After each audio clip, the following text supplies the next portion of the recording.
नमस्कार, the wire में आपका स्वागत है। मैं हूं आरफा खानम शेरवानी। तो फिलहाल लॉकडाउन 3 से अब लॉकडाउन 4 की दिशा में हम आगे बढ़ गए हैं, यानी चौथा चरण लॉकडाउन का शुरू हो जाएगा, ऐसा कहना था प्रधानमंत्री नरेंद्र मोदी का, जिन्होंने अभी-अभी खत्म किया है 35 मिनट का भाषण।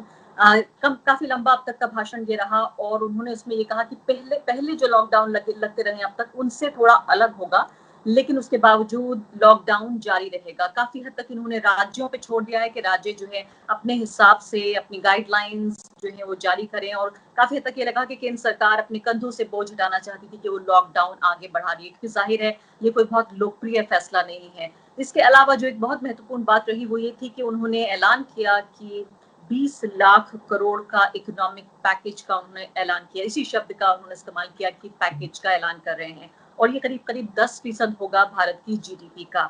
इसमें इंडस्ट्री को भी हिस्सा रहेगी इस पैकेज का। छोटे मझोले जो उद्योग धंधे हैं वो भी रहेंगे, किसान भी होंगे, और आम गरीब लोगों का भी जिक्र किया। हालांकि इस पैकेज में कैसे किसको क्या कुछ मिलेगा ये भी उन्होंने वित्त मंत्री पे छोड़ दिया है, तो ये भी एक तरह से मिस्ट्री के तौर पर उन्होंने छोड़ दिया कि वित्त मंत्री अब बताएंगे आपको कि किस तरह से इसका बंटवारा होगा।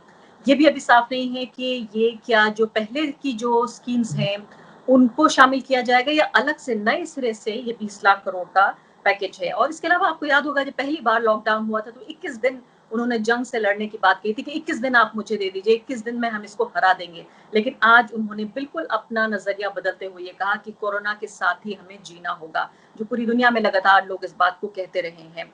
कुछ और महत्वपूर्ण चीजें हैं जिसकी तरफ मैं चर्चा करूंगी अगले कुछ मिनटों में। बिंदुवार तरीके से हम आएंगे उसकी तरफ। मेरे साथ सिद्धार्थ वरदराजन मौजूद हैं, द वायर के फाउंडिंग एडिटर। सिद्धार्थ, जो एक चीज सबसे पहले जो मैं शुरुआत करना चाहती हूँ वो ये कि मुझे हैरानी इस बात को लेकर हुई कि 300 से ज्यादा, लगभग 400 लोग मारे गए हैं ये अनप्लान्ड लॉकडाउन की वजह से, कि पहले से पता नहीं था कि लॉकडाउन लगाया जाएगा, और मजदूर लाखों की तादाद में अलग अलग बड़े शहरों से अपने घरों की तरफ निकल गए, और कुछ एक्सीडेंट में, कुछ भूख से, कुछ अलग अलग तरीकों से। वायर पे ही खुद ये रिपोर्ट छपी थी कि 383 लोग आधिकारिक रूप से मारे गए। उनके लिए एक शब्द नहीं, एक आंसू नहीं निकला प्रधानमंत्री के आंख से। क्या आप भी मेरी तरह हैरान हैं?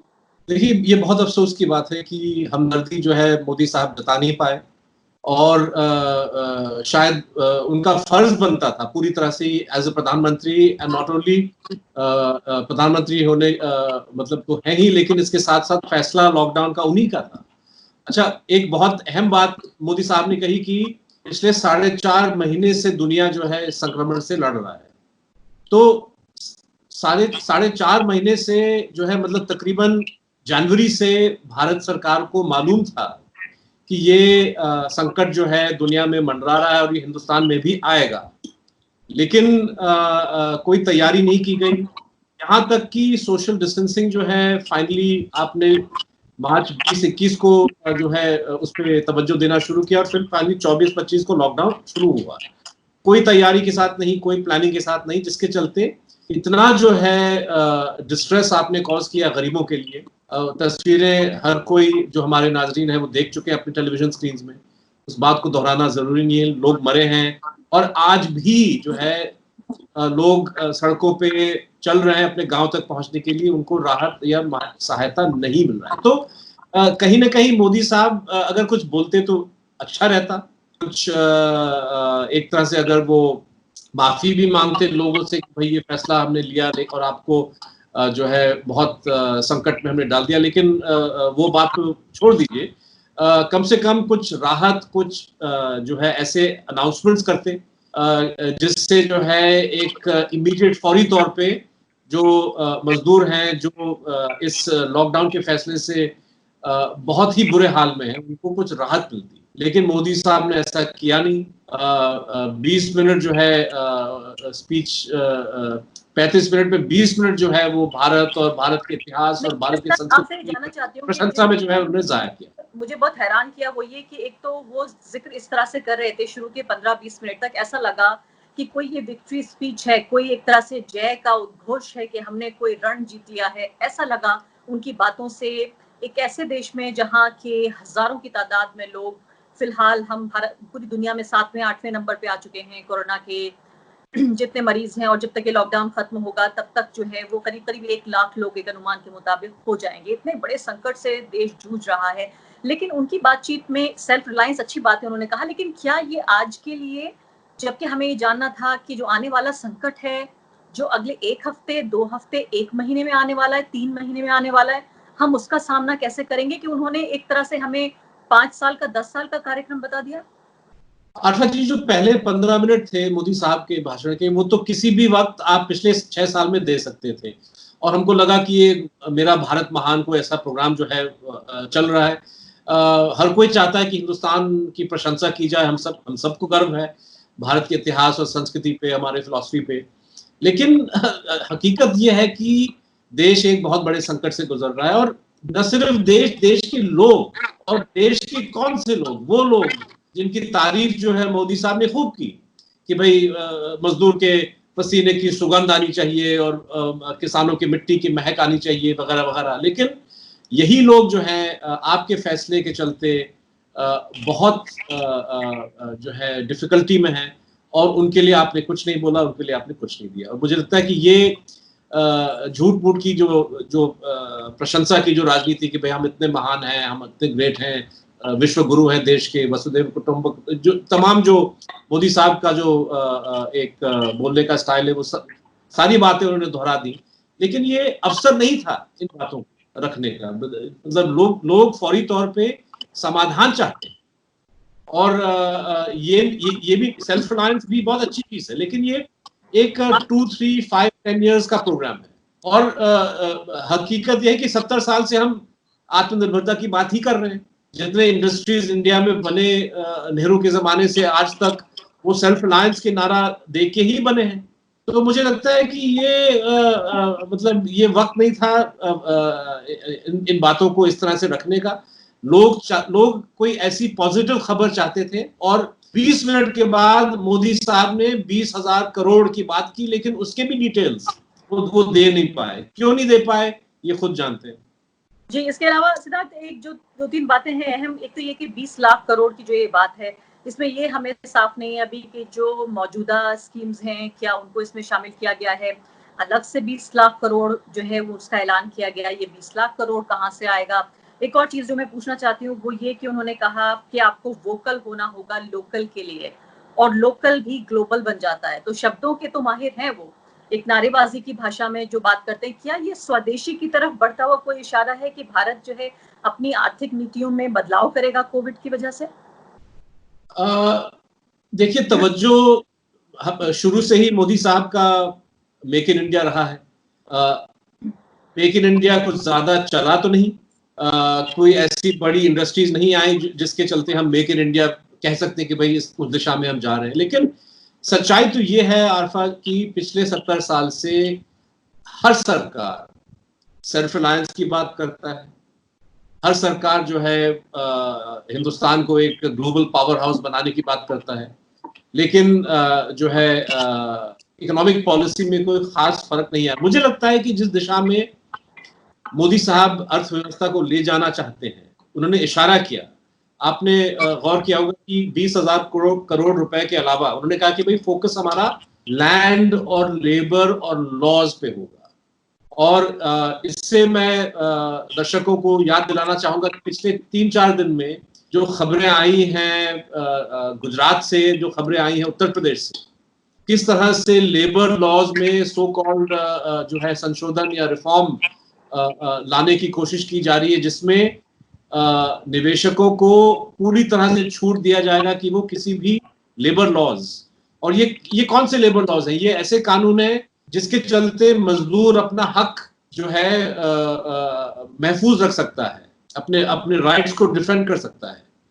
उन जो है कानूनों को आप या तो 2 साल या 3 साल के लिए दरकिनार करेंगे, या उसमें आप कोई ऐसी संशोधन लाएंगे। मुझे लगता है जमीन की जो बात की उन्होंने, कहीं ऐसा आपको याद होगा कि मोदी 1 के पहले साल में ही लैंड एक्विजिशन एक्ट को बदलने की कोशिश की गई, और फिर उसके खिलाफ जो है वो सूट बूट की सरकार का नारा उठा, जिसके चलते फिर मोदी को पीछे हटना पड़ा।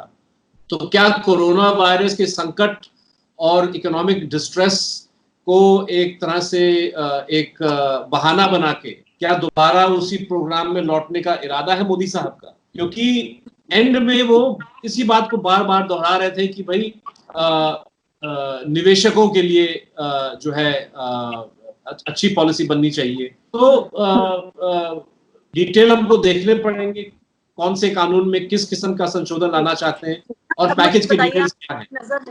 एक नजर में मुझे आप ये बताइए कि वो किन खास लोगों को एड्रेस कर रहे थे। क्या वो जैसे बार बार वो कहते हैं 130 करोड़ लोग, लेकिन उनके भाषण के जो अलग अलग हिस्से थे उसमें फिलहाल इस हिस्से में आपको क्या लगा कि खासकर किस कंस्टिट्यूएंसी, किस हिस्से से वो बात करने की कोशिश कर रहे थे? क्या वो गरीबों को संतुष्ट कर रहे थे? क्या वो इंडस्ट्री से बात कर रहे थे? क्या वो मिडिल क्लास का जिक्र कर रहे थे? क्या वो इंटरनेशनल कम्युनिटी को बता रहे थे कि भारत ये जंग जीत चुका है? देखिए, मोदी साहब की खूबी ये है कि वो बातों को इस तरह से पेश करते हैं जहां पे वो हर किसी को जो है एक इंकरेजमेंट देने की कोशिश करते हैं। तो उसमें गरीबों का खूब जिक्र हुआ, मजदूर, किसान, मछुआरे, रेडी वाले, शायद औरतों का अलग से नहीं हुआ, लेकिन तमाम जो जो मजदूर वर्ग है हिंदुस्तान का, जो किसान वर्ग है, बातें तो ऐसे जो है मोदी साहब ने रखी कि भाई आपके फायदे में ये तमाम चीजें की जा रही हैं, लेकिन जो प्रैक्टिकल चीजें हैं उस प्रैक्टिकल चीजों में अगर हम सिर्फ और सिर्फ उनके बातों पे जाएं तो 20,000 करोड़ का पैकेज, लेकिन उसके डिटेल नहीं है, वो निर्मला सीतारमण जी बताएंगी। उस पैकेज की डिटेल्स देखने के बाद ही हमको पता चलेगा कि भाई किसको क्या फायदा मिलने वाला है। लेकिन जिस तरह से पैकेज की लॉजिक को पेश किया गया वो ये था कि भाई हम जो तमाम जो इंडस्ट्रीज हैं इनको राहत देने की बहुत जरूरत है।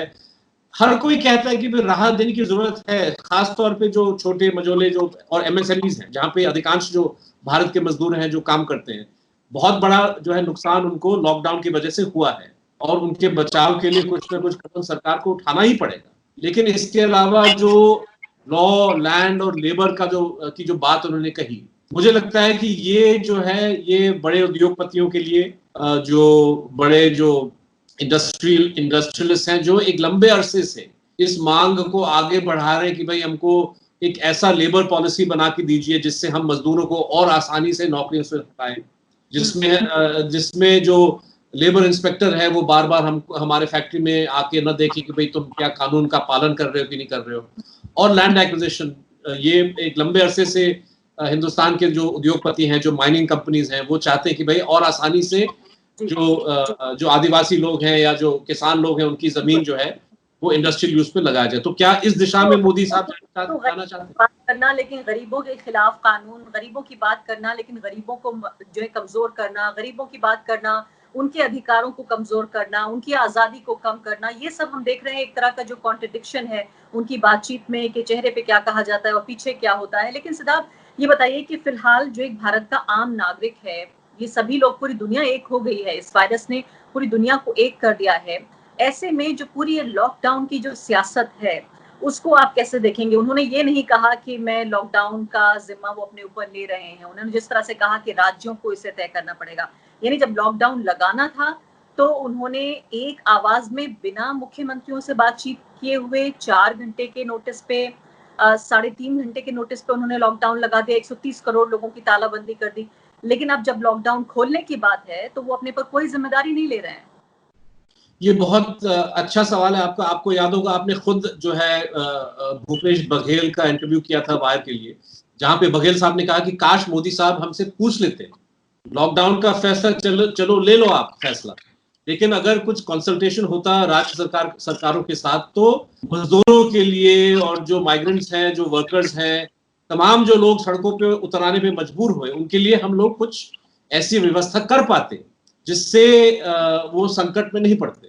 तो ये बात एकदम सही है कि मोदी साहब ने बगैर किसी कंसल्टेशन के फैसला का ऐलान किया 24 मार्च को। उसके बाद उसका एक्सटेंशन के लिए जो है वो एक तरह से राज्य सरकारों से बात की। लेकिन अब जब उनको खुद लग रहा है कि जो अजीब बात है जिसका जिक्र मोदी साहब ने किया नहीं, कि लॉकडाउन के बावजूद जो संक्रमण है, मतलब ये आंकड़े कोई अच्छे आंकड़े नहीं है। आज 70,000 के आसपास जो है टोटल इन्फेक्शंस हुए हैं, 2,000 से ऊपर लोग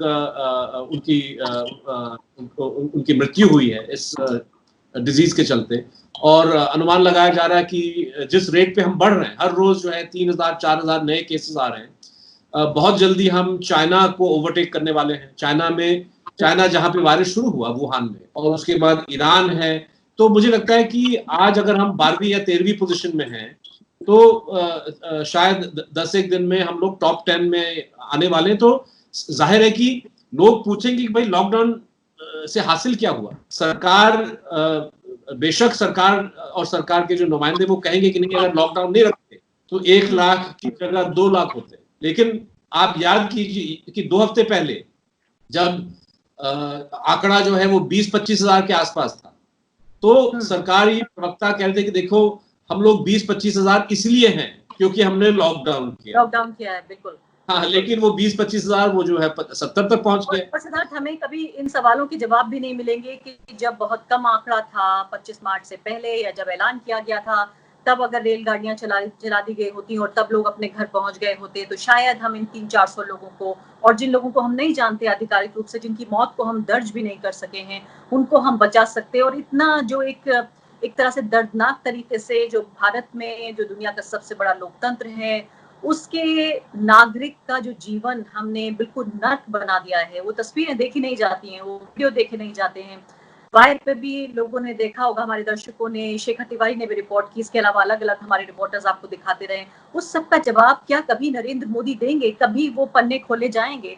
कभी आपको लगता है, उम्मीद है आपको कि आप कभी वो किसी पत्रकार के सवाल का जवाब देंगे, कोई प्रेस कॉन्फ्रेंस करेंगे? देखिए, हमारे साथी धीरज ने राइट टू इन्फॉर्मेशन और लोगों ने भी किया है पीएमओ में कि जो फंड बना, पीएम केयर्स, प्रधानमंत्री केयर्स फंड, जिसमें जो है लोगों को मजबूरन वहां पे डोनेट करने, जो तमाम जो सरकारी मुलाजिम है उनका सैलरी कट के वहां पे जा रहा है, और शायद करोड़ों की, मतलब कि कितना बड़ा फंड है सरकार नहीं बता रहा है, और वो पैसा कहाँ खर्च किया जा रहा है सरकार नहीं बता रहा, और बताया जा रहा है कि अब आरटीआई के तहत के चलते ये खबरें दी नहीं जाएंगी किसी को। तो आपने पैसे इकट्ठे किए, आप पैसों को किस तरह से खर्च कर रहे हैं, ये इसका कोई इन्फॉर्मेशन नहीं है।